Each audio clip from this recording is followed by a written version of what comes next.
मित्रों नमस्कार। Carbon emission यानी कि कार्बन उत्सर्जन जहरीली गैसें जो हमारे लिए हानिकारक हैं, किसी भी जीव के लिए हानिकारक हैं। लेकिन इस पर अंतर्राष्ट्रीय स्तर पर इतनी पॉलिटिक्स हो रही है कि किसको कब दोषी ठहरा दिया जाएगा, ये सुनकर आश्चर्य होता है।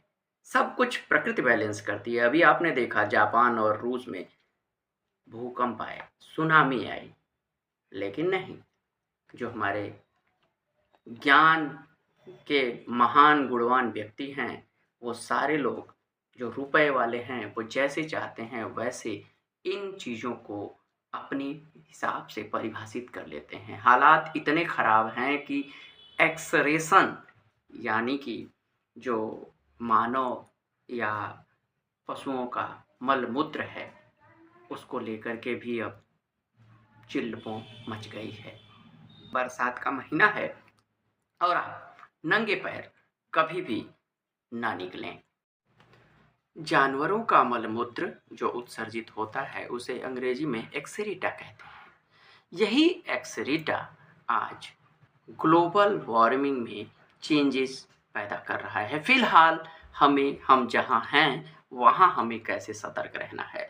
देखिए मित्रों, मानव मल हो या फिर जानवरों के मल हों, उसे निस्तारित ज़रूर कर देना चाहिए। होता क्या है, लोग डोमेस्टिक जानवर पालते हैं जैसे कुत्ता, गाय, बिल्ली वगैरह-वगैरह, और उनके मल-मूत्र बाहर ले जाते हैं और सड़क के किनारे करा के चले आते हैं।